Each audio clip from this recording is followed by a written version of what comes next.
Ladies and gentlemen, please welcome the next President of the United States, Donald J. Trump.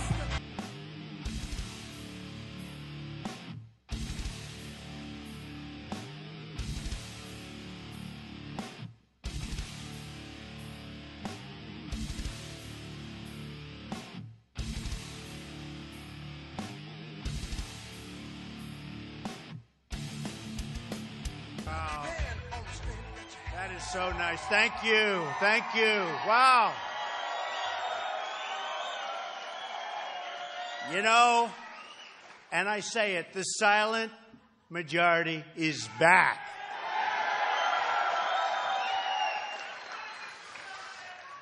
We really are in a position that we haven't been in a long time. The people are speaking. It's an amazing thing. It's like a movement. And this is happening and so many other things. On Friday, I'm going to be in Alabama, and it was going to be 500 people, and the room held about 1,000, and they heard that we were there. And within about 2 minutes, that room wasn't big enough. So they went to a room that held 2,000 people, and they heard that wasn't big enough. And now they went to the convention center, and they heard that wasn't big enough. They're going to end up being 30 to 40,000 people in Alabama. So, and New Hampshire has been so amazing. I mean, the relationship I've developed with so many people, even in the room, has been, they're incredible people. Somebody said, I left New York, they said, what are they like in New Hampshire? I said, you know what they're like? They're hardworking people that love the country. That's what they're like.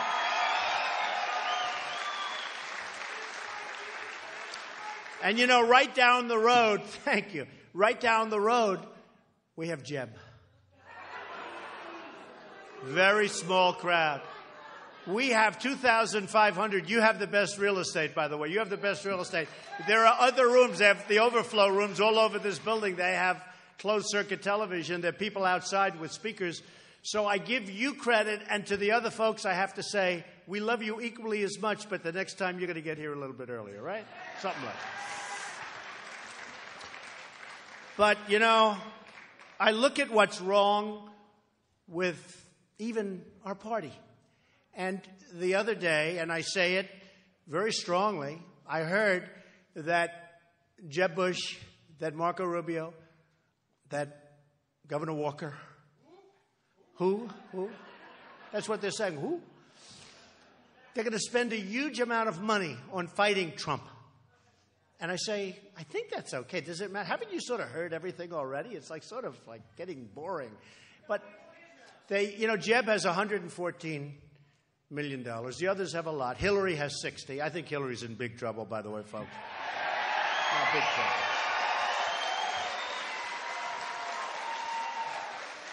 So I heard the other day that the three of them are going to spend a lot of money on negative ads about me.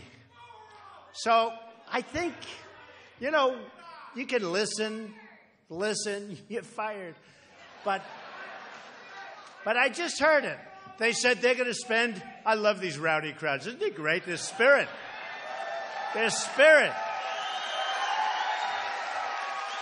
You know what? I'll tell you what. You know what's happening to Jeb's crowd, as you know, right down the street? They're sleeping. They're sleeping now. But, you know, I saw that Jeb made a statement, and I wrote it down because I couldn't even believe it. We're talking about Iraq, okay? Now, we're in for $2 trillion, thousands of lives, thousands. Great people, great people. Wounded warriors who are the best. And we love our wounded warriors. They're wounded warriors. They're great warriors. And they're all over. We love them. They're all over. And Jeb made the statement about the possibility of going back into Iraq. He said, I give you the exact quote. The Iraqis want our help. We don't even know if there is an Iraq. Every time a bullet's fired, they run. They leave our Humvees. They drop the equipment.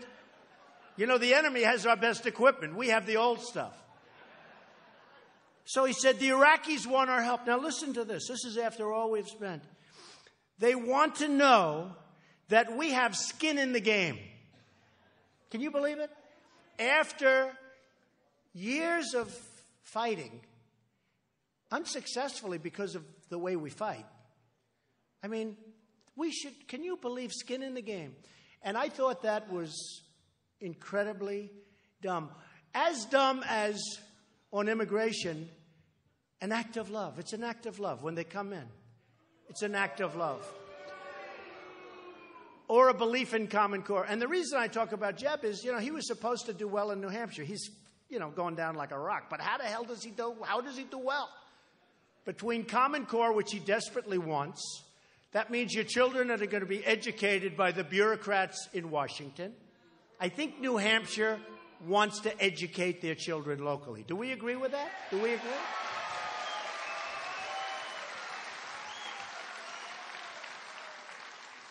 So our problem is, what's that?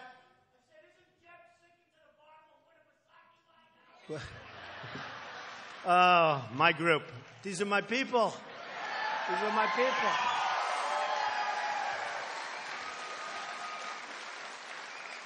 I don't mind if you shout out. Be careful of your language because you're on about 7 live broadcasts tonight. But, the problem we have is we don't, as a country, we don't have victories anymore. We don't have victories. When was the last time we had a victory?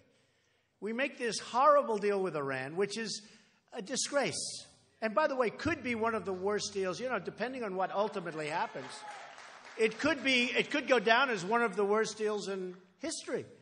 Because it's going to, in my opinion, you'll have nuclear proliferation all over the Middle East and maybe beyond. You're going to see things that you've never seen before. The deal, not only the 24-day deal, the 24 days, how about this? You have 24 days. But, before the clock starts ticking, it's a long process before you get to day one. Nobody knows that. Bring our men home, Donald. Well, bring them home is right. In many ways, bring them home. But in one way, and I'm the first one, if you look at July of 2004, Reuters is here. They're all here. They're all over the place. Look at these people. They're all over the place. But if you look at Reuters, July of 2004, you're going to see Trump say, and by the way, before I say it, I believe more strongly in the military and military strength than anybody running by a factor of 1 million.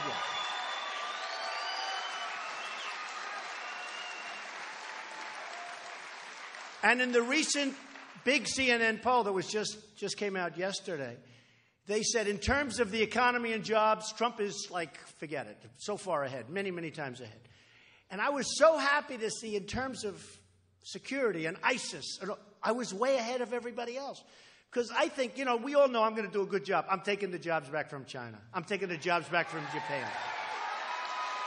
I'm taking the jobs back from Mexico. You know who's moving to Mexico? Who likes Oreos? Does anybody like Oreos? We all do, right? Nabisco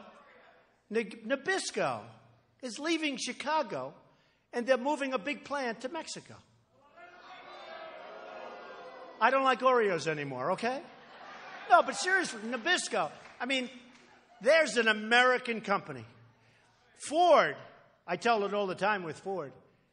$2.5 billion they're spending on a car plant in Mexico. Now, they'll make cars. They'll put them into our country. No tax, no nothing. How do we benefit? I went to the Wharton School of Finance. Like really smart people go to the Wharton School of Finance, I would tell you. I'm trying to figure out who was the person that said it's good for us to have our companies building plants in Mexico where they make cars and they sell them to us and other people, perhaps. How does that help us? And I actually gave them a great idea, and you probably heard this because I've used it a couple of times. We have the illegals drive the cars over the border, you save a fortune. Is that correct? No tax, no nothing. No, they come in with no tax. And with me, we're not going to let our companies go. We're not going to let them go. We want cars to be made, in all fairness, in America, or even Michigan. Do we agree? I was at Michigan, right? That's okay. I mean, we're in New Hampshire, but Michigan would be fine. We're all happy with that. You'd rather have it in New Hampshire, right? But let's let Michigan have some of their factories back for the cars. But they're taking our jobs. And by the way, not just China and Japan. I was in Los Angeles. I saw ships, the biggest ships I've ever seen, with cars. They just keep rolling off, rolling off. You know what we give Japan? Beef. We give them wheat. Wheat. It's not quite a good deal. You know, if you look at the numbers, they're up here, we're down here, with everybody. I don't blame Japan. I don't blame Mexico. I don't blame China. And I say it all the time. Their leaders are much smarter and sharper and more cunning. You know, the word cunning is important. But they're more cunning than our leaders. Our leaders are babies. But more than anything else, they're politicians. Very good, thank you. I love that word. You know, I had to fill out a form. I was at jury duty the other day. Did you see it? I was at jury duty. And I enjoyed it. And actually, it was a great experience. But I had to fill out a form. And they said, profession. It was a line. It said, what profession? What's your profession?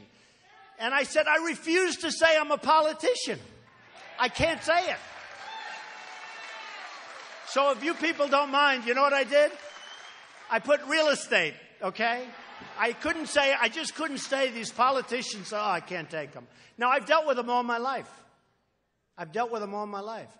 And just remember, and it's very important, all of this money that I was talking about a little while ago, all of that money comes from my friends, guys that I know. I used to be one of them. I know the system better than anybody. All of that money that's going to Hillary and Jeb and Scott and Marco and all of them. The people that are putting up that money it's like puppets. Bing, bing. You saw that. They had it on Jimmy Fallon. I better not do it anymore. The bing, bing, bang, bang, boom. I was imitating puppets, and I said, maybe I shouldn't do that anymore. But it's true. They're totally controlled by special interests, lobbyists, and donors. They're totally.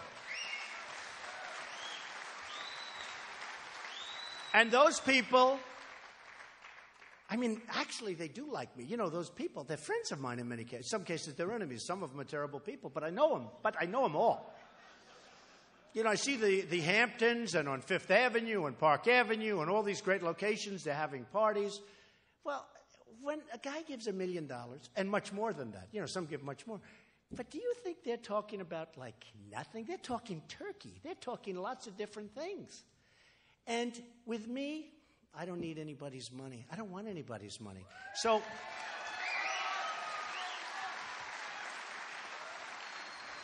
now, with that being said, I have to say, people are sending in money. One woman sent in $7.24. And you know what? She wrote me a 2-page letter. And I actually read it for the 7.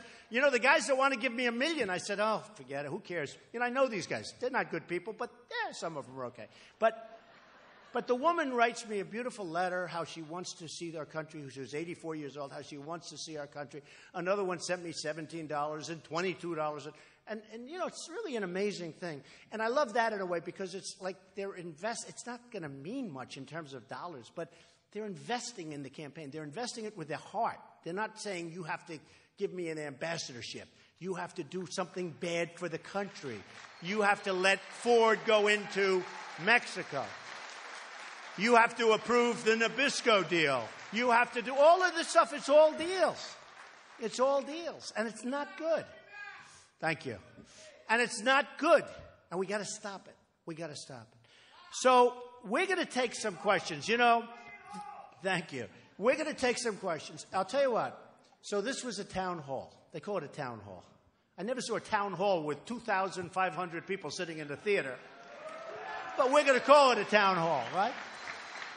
But we are going to work really hard. And, you know, everybody said he's not going to run. You remember that, right? I'm never going to run. Then they said, but he's never going to file his papers. Not the financial papers. I had to sign my life away with 1 page. You know, it says you're signing your life away. They'll say, oh, he'll never sign that. Then I signed that. They said, wow, well, he announced he's running. We had the event. Now he signed the paper. Then they're going to say, then they did say, he's never going to file his financial document because he's probably not as rich as people think, right? So then I filed 90, I think it's 98 or 102 pages of financial. And it was much, much bigger than anybody anticipated. Actually, I wanted to file the financials because, I'm sort of a bragger, I knew the, No, I actually wanted to. People didn't know. I'm a private company. They don't know. These people are analyzing. One of them analyzed, he's only worth $3 billion. But we haven't been able to look at about 200 of his corporations. I said, well, how do you figure we're worth that? I mean, it's amazing. So I filed the papers, and they were spectacular. And I did a great job. And the reason I tell you that is not to say I did a great job. It's to say that we need somebody with that mentality to straighten out our country. We can't have...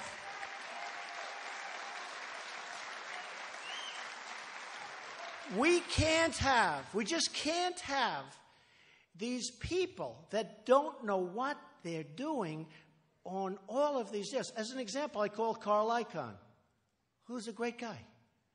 Some people won't like him. Maybe some people don't think he's a nice person. Who cares, right? Do you want a nice person? We got we got too many nice people. I want people, but Carl is a brilliant businessman, made a fortune. I said, Carl, I'd love you to do me a favor. If I pull this off and if I get in, I want to make the country so strong financially. Because, some people say it sounds crass. I had one person, I said, we're going to make the country rich again, and then we're going to make the country great again. The person said, Mr. Trump, that sounds so crass. I said, what's crass? Rich. I said, we've got to be rich to make it great. We're right now a debtor nation. We owe $18 trillion. It's going to go up to $20 trillion, 21, 22. 24 is like the magic number that's a disaster. And we're going there. You know that.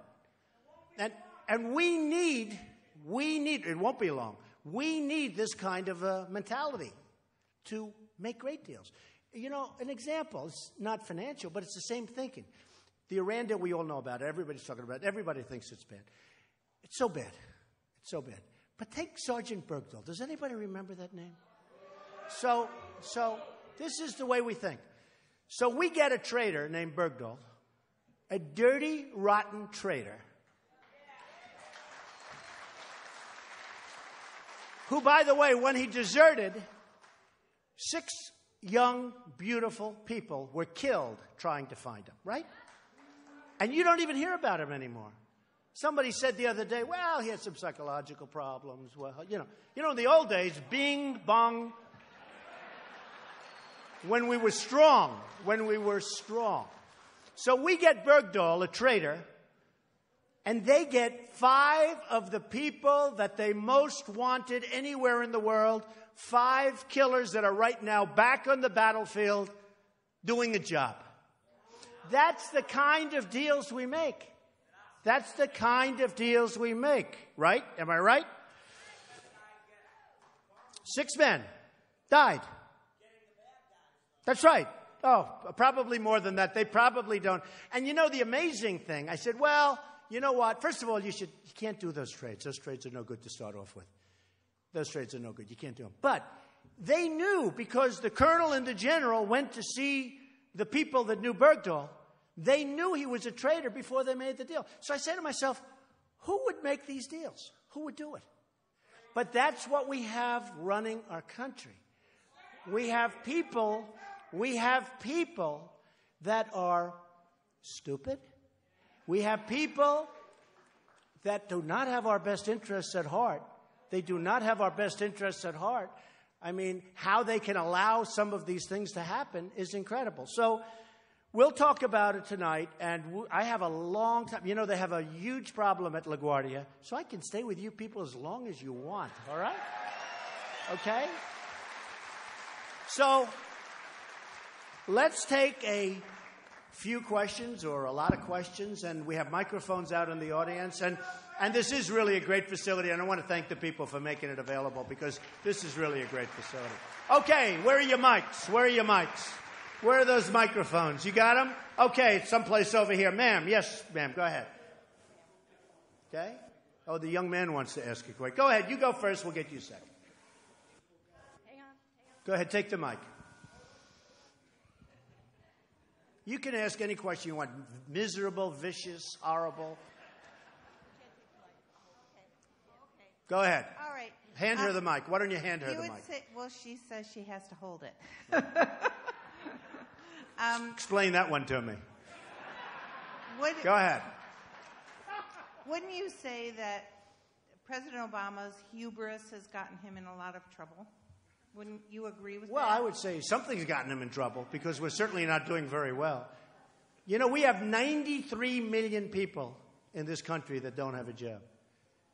We have 93 million. And then you hear we have a 5.4% unemployment. We could have, a report came out the other day that said it could be 42%. But let's say, I've been saying it's 20, 21%. But that's the real number. If you stop looking for a job, you're considered essentially, statistically, you're considered employed. How many people have given up?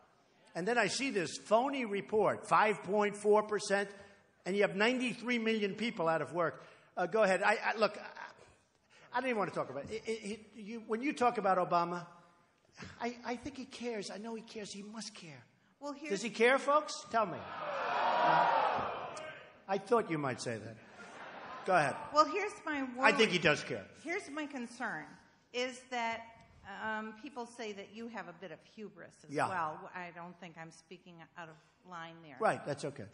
But how are you going to get people who are tired of that kind of stuff to... Well, I think we're very opposite people, though. I do think we're opposite. But how are you going to get them to vote for you? I know. Well, it could be that doesn't... Yeah, it could be that doesn't happen. I mean, hey, look, I'm putting myself out there.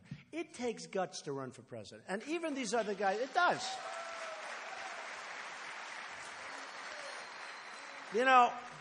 I've always heard that if you're very successful, you cannot run for political office, and especially you can't run for president. And I never really got it. But now I get it. I mean, I get attacked every day so viciously by the press, which is, largely dishonest. I have to be honest with you. No, I mean, they're largely dishonest. And in all fairness, I mean, I've had some incredible I've met some really talented political reporters, but there's a lot of dishonesty going on and purposely going on, and you really wonder what's going on. But it takes courage to run for president. And I would say this, for the politicians that run, probably not so much. That's what they do. They run, they lose, they win, they run, they keep running. But for a person to come out of the private sector, especially somebody that really has had great achievement. John McLaughlin, the McLaughlin Report, he's a good guy. He said the other day, he was arguing with one of the people on the panel.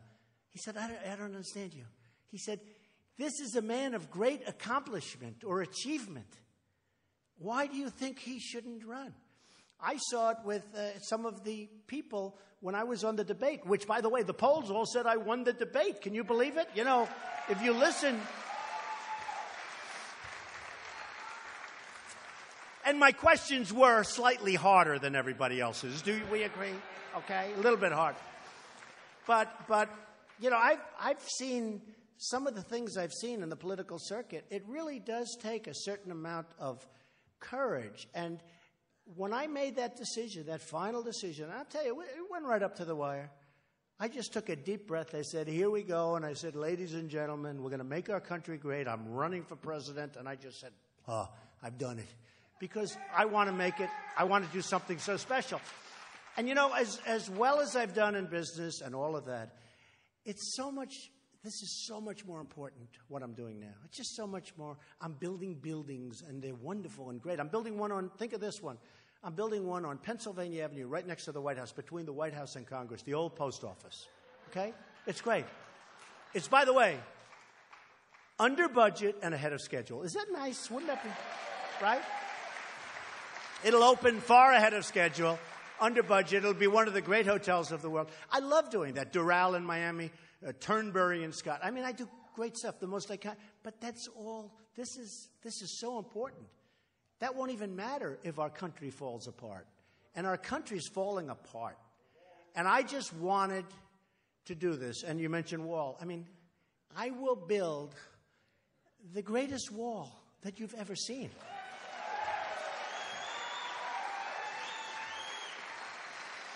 And I would never do this myself, but I hope it's going to be so, and it actually will even look great. I already know what it should look like. You know, the other day they were saying, I was watching these characters, politicians that are running against me. You can't get Mexico to pay for the wall. Of course you can. They can't, because they never would even think of it. Do you know how much Mexico is making from the United States? That's peanuts, the wall. And then they say, you can't build a wall. It's too big. It doesn't work. Well, 3,000 years ago, right, the Great Wall of China was built. We'd like to have that wall. That wall, nobody gets through. That I can tell you. And that's 13,000 miles, right? And that was done between 2,000. It did take them 500 years, in all fairness. It was a pretty long time. They don't stop. They don't stop. That's why we need tough people to negotiate with the Chinese, because they don't stop. But the Great Wall of China was built 13,000 miles. Now, in Mexico, they were complaining it doesn't work. Now, they have these walls built. And they said, well, people go over these walls with a ladder. You know how tall the wall is? It's like this. And it's not a wall. It's a little fence. And people put up a ladder that they buy at Home Depot, and they go over the wall, jump, and that's the other. And then they say, I'm talking about a wall. See that ceiling up there? Higher. Did you ever see precast plank for parking garages? Okay, as an example, not a big deal. I'm a great builder. What I do best in life, in all fairness, I build, which is good, because your infrastructure in this country is crumbling. Isn't it nice to have a builder, a real builder? So you take precast plank, it comes 30 feet long, 40 feet long, 50 feet long. You see the highways where they can span 50, 60 feet, even longer than that, right? And you do a beautiful, nice precast plank with beautiful everything, just perfect. I want it to be so beautiful, because maybe someday they're going to call it the Trump wall, maybe. So I have to make sure it's beautiful, right? I'll be very proud of that wall. If they call it the Trump wall, it has to be beautiful. And you put that plank up, and you dig your footings, and you put that plank up. There's no ladder going over that. If they ever get up there, they're in trouble, because there's no way to get down. Maybe a rope. And then somebody said, oh, well, they'll build tunnels. Well, you can't build a tunnel, because with X-ray equipment, you can see if they're building a tunnel. You can't build a tunnel. Yeah, you could try, but if you have people, Now, we have to build the wall. We have to get the bad people out. The immigration policy, I'll tell you what, I've gotten tremendous applause for what we submitted yesterday on immigration. Tremendous applause. And support. And a lot of the illegals, if you look at Chicago with the gangs, you see the gangs. And I have property in Chicago. Chicago's a great city in many ways, but it's, getting really hurt. But you look at Chicago, you look at Baltimore, you look at Ferguson, you look at a lot of these places. A lot of these gangs, and the most vicious, are illegals. They're out of here. First day, I will send in people. Those guys are out of here. They're out of here. They talk about guns. I'm a big Second Amendment person. I believe so strongly.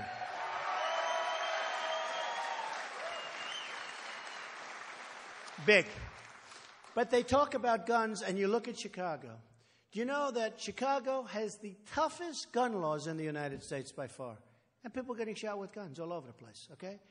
You need enforcement. You need lots of things. But you also have to get the bad people out, the people that aren't supposed to be here, and they're here illegally, and we're going to get them out. We're going to get them out so fast and so quick, and it's going to be tough. It's not going to be like, oh, please, would you come with us, please? Would you come, please, with us? Because, these law enforcement people, and I know the guys in Chicago. Your police commissioner's a great man. They can do it if they're allowed to do it. I know the guys. New York, I know them. They're great. Bratton, great. Great commissioner. They can all do it. They can all do it. But they have to be allowed to do their job. They have to be allowed to do their job. So we're going to make our country a really wonderful place. When When I was criticized the other day by Hillary, and also the same day with the same word by Jeb, same day they said, my tone, in other words, tone, isn't nice. They didn't like my tone. They thought it was too strong. And I'm saying to myself, you know, we have crime all over the country.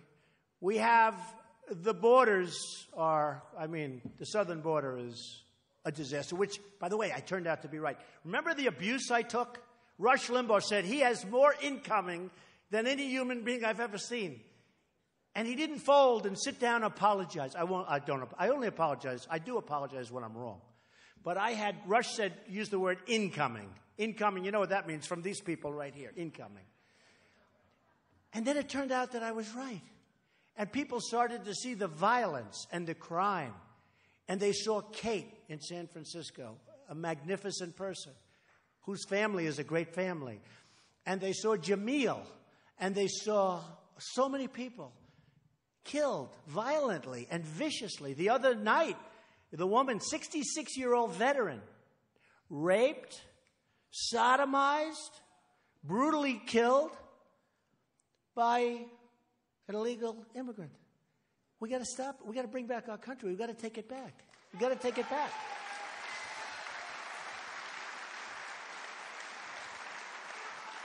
Okay. Yes, ma'am. Go ahead. Okay, go ahead. Yes, sir. Young man. Hello, Mr. Trump. Hi. My name is Caden. I wanted to know if being president is so hard, why do you want to be president? Oh, that might be the best question I get all night. Great question. So if being president is so hard, why do I want to be president? Because I love this country, and I know that I can make it great again. I know it. For you. You know? And really for you. These folks, they've seen it, but it's for you and people your age, because when they get to be our age, if we keep going the way we're going, it's going to be a very unattractive picture. Yeah, yes, sir. Go ahead. I was coming today, and I went on your website to see some of your policy positions, and the only thing there is immigration reform. So I was just wondering, can you speak to any of your other plans for policy? Well, I did a big policy position on immigration, and I think most people really like it. Certainly, it seems that it's been very popular. We're going to be doing a lot of policy positions, and you know, I say this and I mean it. When I want a deal, I don't sit down and say, well, let's see, I'm going to give 14 points. You know, the press. I actually think the press. Are you a member of the press? I actually think the press wants policy, you know, the so-called policy positions more than the people, if you want to know the truth. Because when I sit down, and I really enjoyed, and I really feel we've hit something special with the immigration policy position. It's very formally done with a lot of people, including Senator Sessions, who's a terrific guy. But, you know, when I do transactions, I've made a lot of great deals. I don't sit down and say, well, let's see, I'm going to mark down 14 points. First thing I'm going to do is call somebody. Next thing I'm going to do is get on an airplane. Next, you know, it doesn't sort of work that way. You go in and you get it. Doral in Miami, everybody wanted it. I heard it might be available. I got on a plane. I went down. I scooped it up before anyone knew what the hell was going on. Does that make sense? We got to, you know, we have to have flexibility. When you do 14 points, you know, the second point may change. And it may be much better than the second point you put down on the policy position. Maybe much better. And that will throw off the rest of the points. But they'll throw it off for the better. I'm doing the policy positions, and I'm doing tax papers. I want to put H&R Block out of business because it's too complicated. No, it's too complicated. But when it comes to policy, I'm going to give you wonderful policy positions. But I just want to tell you, the great people, and this is including politicians, of which there are very few. There are very few. But because they're only good at one thing, and that's getting reelected. And that's really all they care about, if you ask me. But it's really true. Are there any politicians in the room? Because there are. I'm not talking about you. I'm talking about everyone else. But if you look at policy positions, we're going to be putting out some very good ones, but you need flexibility. And if you don't have flexibility, you're not going to make the great ones. I mean flexibility in the proper way. The proper way. As an example, I could give you policy on dealing with China. China is killing us. China has taken so much of our wealth. They've taken our jobs. They've taken our businesses. They've taken our manufacturing. The land? Let me think about that one. The way they're going, they'll have it pretty soon. But China has taken so much from us. And then think about it. We have rebuilt China.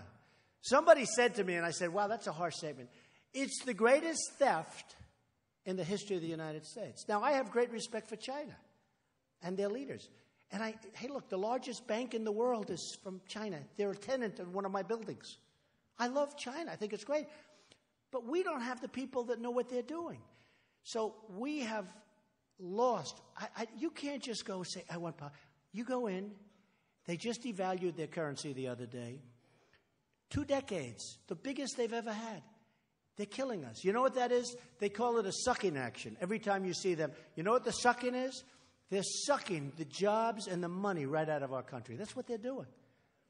We've rebuilt China. You go in, not to mention the name George Washington Bridge, because I know that's a very ticklish name around here.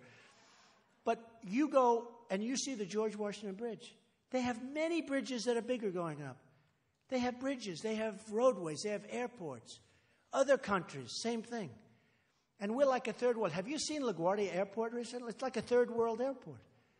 Kennedy Airport, like a third world airport. LAX in Los Angeles. Newark Airport. All of them.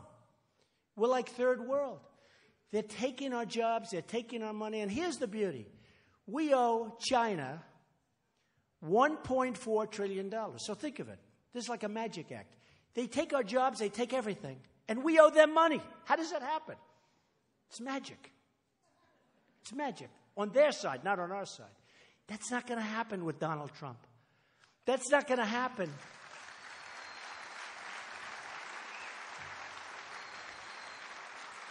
That's not going to happen when I tell the Carl icons and others like Carl, do me a favor. Take a look, because it's not going to happen. And here's the funny part. We will have a better relationship with China and a better relationship with Japan and a better relationship with Mexico. We don't have a good relationship with Mexico, right? Do we have a good relationship? Remember Sergeant Tamarisi, right? He kept him in jail. We couldn't get him in. We had a president who didn't even want to make a phone call. He was in that jail, rotting in that jail. And I helped him with Greta and some people, and I helped him financially. And finally, he got out, but he was in there so long. She was terrific. By the way, without her, you probably wouldn't even, he'd still be there. But they don't respect us. I would say, let him out. Let him out now. He will be out. He will be out. It's the messenger. No, it's the messenger. You know, I'll give you another example. I mean, if you look, our 4 prisoners. Now, I think a nuclear deal is very important, but we should have doubled and tripled up the sanctions and made a real deal, okay? Because I think having a deal is great, but we have to have a real deal. The worst thing we can do is a bad deal, and that's what we have, right? But we have 4 prisoners. Was 3, now it's 4. They added the reporter, but we had 1 in there because he's a Christian, he's a minister. Because he's a Christian, he's in jail. We don't have anybody even talking. So I say, how do you make a deal without getting them out? And before they even started, Kerry, who's a baby. I mean, here's a guy goes on a bicycle to go on a bicycle race. He's 73 years old. He's in a bicycle race. He falls. He breaks his leg during the negotiation. And I tell everybody, and you probably heard it, I swear to you, I will never be in a bicycle race as long as I'm president. But you look at what's going on, and you look at a deal where we have these 4 people there. So you do at the beginning. It shouldn't be now. By the way, now is inconceivable after what they got. That we don't even get these 4 guys out is incredible. But at the beginning, they should have said, fellas, let the prisoners go. Going to help us all. You don't need them. Your people don't even know they're there. Let them out. It's good for us, good for you, good for the deal. Sets a good tone. Let them out. 95% sure I'll get them. If I don't, I walk. Because you know what? If they wouldn't do that, you're not going to make a good deal.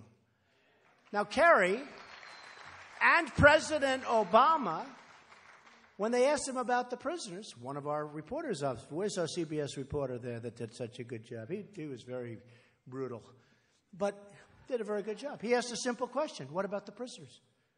And what President Obama said, and what Kerry said, and Kerry said it like it was inconceivable.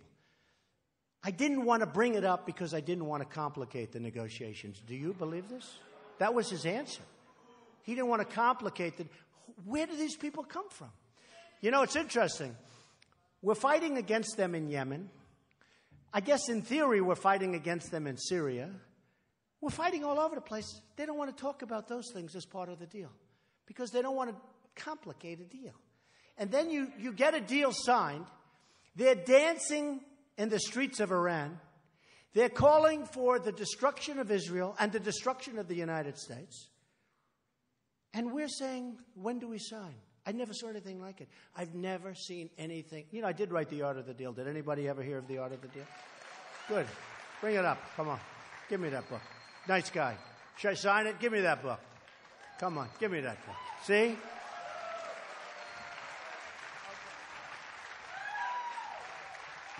Great.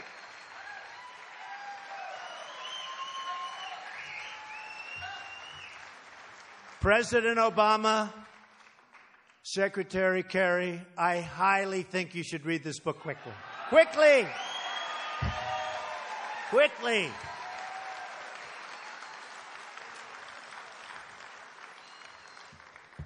Okay, man. Catch it? Good. Thank you. Later. We'll do it later. So, there's so much that can be done. There's so much potential. And the potential is the people. We have great people. We have amazing people. They just want to do it so badly.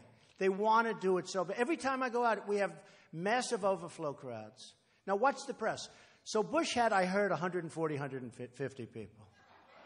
We have 2,579 people. Many of them standing outside. They might have left now. I mean, you know, who the hell wants to listen to a loudspeaker, right? But we have way over, you know, that's the exact count. They'll probably say the crowds were about equal. Oh, they were equal. But that's the way they are, very dishonest. But we've had an amazing, amazing time in New Hampshire, and it's just a special place. Go ahead, let's do two more questions. Make them good. If they're terrible questions, we'll do a third. Go ahead. All right. Recently, we were fortunate to get the right amount of Republican representation in Washington. Right. And, you know... And they failed you. And they failed. And, they did you know, I'm just wondering, what is it going to take, or what are your thoughts on being able to get a little more unison with the groups of people there, the Republican representation, and get rid of some of the goofiness that's going on?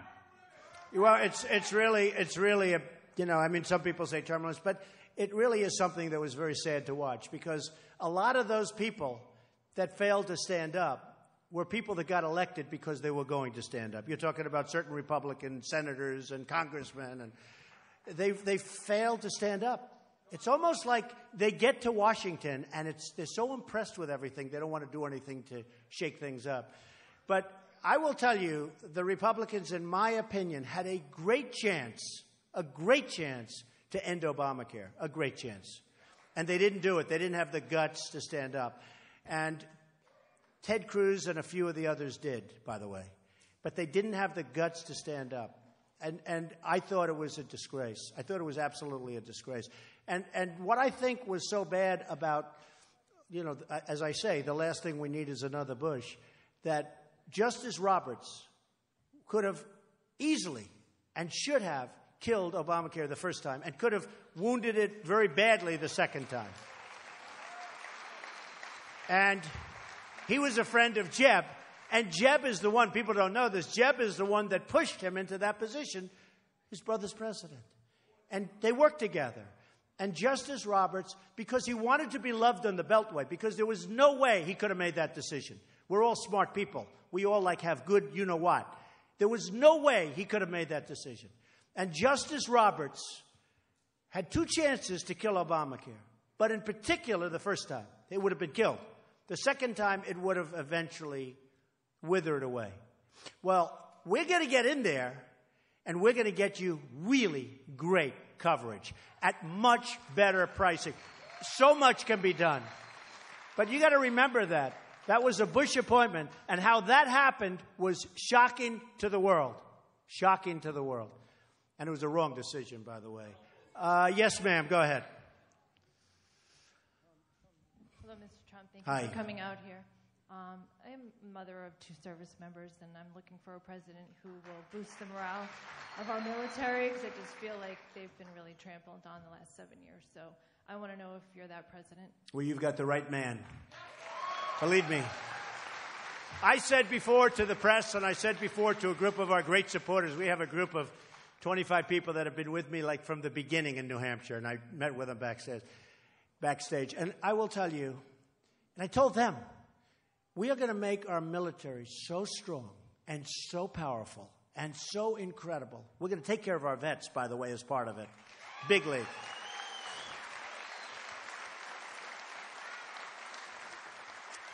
But we're going to make it so strong and so good that we won't have to use it. Nobody's going to mess with us, folks. Nobody. Nobody. We're never going to have to use it. And right now, we don't have that, unfortunately. All right, how about 1 or 2 more? Go ahead. Go ahead. Go ahead. Go ahead. Yes, sir. Veteran. You do look like a veteran. You are a veteran, I hope. 34 years. Okay, good. Listen, I was wondering what are they going to do about Hillary? Now, what are we going to do about Hillary? She's got big problems. I don't know. That's right. What is Hillary going to do about Hillary? I want to see that woman in jail. That's where she belongs. Her and Obama both. Yeah. Obama can go with her. Now I know he's a veteran. She killed 4 people. No, she's got some. Obama killed a few himself by letting her go on to do it. Right. Okay, 1 more. Go ahead. Right here. Donald. How you doing, Donald? My name's Steve. Where are you, Steve? Right here. Okay. Very touchy subject to talk about at a debate like this, but as a lot of us here believe in faith in God, I wanted to find out where you stood, where this country was founded over 300 years ago by the Constitution of the Pilgrims that came over here and founded America. Right. We were founded under God. There's a monument not too far from here that's like the largest storybook of how America was created under God. Right. It seems like in politics for the last 300 years, we've been getting further and further away. Church being removed from state. I think that's right. Showing our children that there is something to have hope for. And to eliminate all this crazy stuff in society, we need to get back under God, I think, is trying to get our country back. How do you feel about that? And well, I agree with it. And, I don't know if you know, I'm Protestant. I'm Presbyterian. And I feel very strongly about what you said. And when you say 300 years, yes, but most of this horror show has taken place over the last 20 years, wouldn't you say? I mean, it's just, don't mention the word Christmas, and you can't do this, and you can't do that. It's out of control, and that will change with me. Believe me, I will be fighting. I will be fighting, and I will be winning, because I win. I win. I'm somebody that wins, and that'll change. And you know another thing that's going to change? We are in very sad shape as a country, and we're more concerned about being politically correct than we are about victory, than we are about winning. And I think that's all fine, but we're not going to be so politically correct anymore. We are going to get things done. We are going to make this country special. And I say sometimes that the American dream is dead, but we're going to make it bigger and better and stronger than ever before, and we're going to do that. And the bottom line is we are going to make America great again, and I really love you people, and I really appreciate your support, and I want to thank you. Thank you very much. Thank you. Thank you.